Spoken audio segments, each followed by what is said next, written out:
പ്രകാരം നമ്മുടെ ജാനകിയുടെയും അഭിയുടെയും വീട് ആകെ കഥ താറുമാറാകുന്നു. അതേ പ്രേക്ഷകരെ, നമ്മുടെ നിരഞ്ജന നമ്മുടെ ജാനകിയെ ഭീഷണിപ്പെടുത്തുന്നതൊക്കെ നമ്മുടെ ആര് കേൾക്കുന്നു? അപർണ ഇതൊക്കെ കേൾക്കുന്നുണ്ട്. നമ്മുടെ ജാനകി പറയുന്നുണ്ട്, നിനക്ക് അജയോട് ആത്മാർത്ഥമായിട്ടുള്ള സ്നേഹമാണെങ്കിൽ ഇവിടെ ഒരു പ്രശ്നവും ഉണ്ടാക്കാതെ നീ ഇവിടെ നിന്നും പോയി തരണമെന്നൊക്കെ നമ്മുടെ നിരഞ്ജനയോട് ഇങ്ങനെ പറയുന്നുണ്ട്.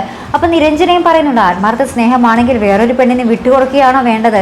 സ്വന്തം ജീവിതത്തിലോട്ട് അവനെ ക്ഷണിക്കുകയല്ലേ വേണ്ടതെന്നൊക്കെ പറഞ്ഞ് നമ്മുടെ നിരഞ്ജനയും പറയുന്നുണ്ട് കേട്ടോ. അപ്പോഴത്തേക്ക് ഇതൊക്കെ നമ്മുടെ ആര് കേൾക്കുന്നുണ്ട്? അപർണ കേൾക്കുന്നുണ്ട്. അപർണ ഇതൊക്കെ കേട്ടിട്ട് എന്താ പറയുക, ഞെട്ടി നിൽക്കുന്ന ഒരു രംഗോട്ടം കാണുവാൻ സാധിക്കുന്നത്. ഇനി അപർണ എന്തായിരിക്കും തീരുമാനിക്കാൻ പോകുന്നത്? ആ കല്യാണത്തിൽ നിന്നും പിന്മാറുമോ, അല്ലെങ്കിൽ എന്തായിരിക്കും? അതിനുശേഷം ഒരു രംഗവും കൂടിയുണ്ട് കേട്ടോ. നമ്മുടെ നിരഞ്ജന ഒരു മുറിയിലിരിക്കുമ്പോൾ നമ്മുടെ അപർണ നിരഞ്ജനെ കാണാൻ വരുന്നൊരു രംഗവും കൂടി നമുക്ക് പ്രൊമോയിൽ കാണുവാൻ സാധിക്കുന്നുണ്ട് പ്രേക്ഷകരെ. നമ്മുടെ അപർണ നിരഞ്ജനയോട് എങ്ങനെയായിരിക്കും പ്രതികരിക്കാൻ പോകുന്നത്? നിരഞ്ജനയ്ക്ക് വേണ്ടി മാറിക്കൊടുക്കുമോ, അല്ലെങ്കിൽ നിരഞ്ജനയെ ഭീഷണിപ്പെടുത്തുകയായിരിക്കുമോ ചെയ്യാൻ പോകുന്നത്? കാത്തിരുന്ന് തന്നെ കാണേണ്ടിയിരിക്കുന്നു പ്രേക്ഷകരെ. അല്ലെങ്കിൽ നമ്മുടെ ജാനകിയെ തോൽപ്പിക്കാൻ വേണ്ടി മിക്കവാറും അപർണ ഈ കല്യാണത്തിൽ നിന്നും പിന്മാറാൻ തന്നെയായിരിക്കും സാധ്യത. അപ്പോൾ എല്ലാ കുറ്റവും നമ്മുടെ ജാനകിയുടെ തലയിലായിരിക്കുമല്ലോ വരാൻ പോകുന്നത്. എന്തായാലും എന്താകും അപർണ ചെയ്യാൻ പോകുന്നത്? അത് നമുക്ക് കണ്ടു തന്നെ അറിയണം.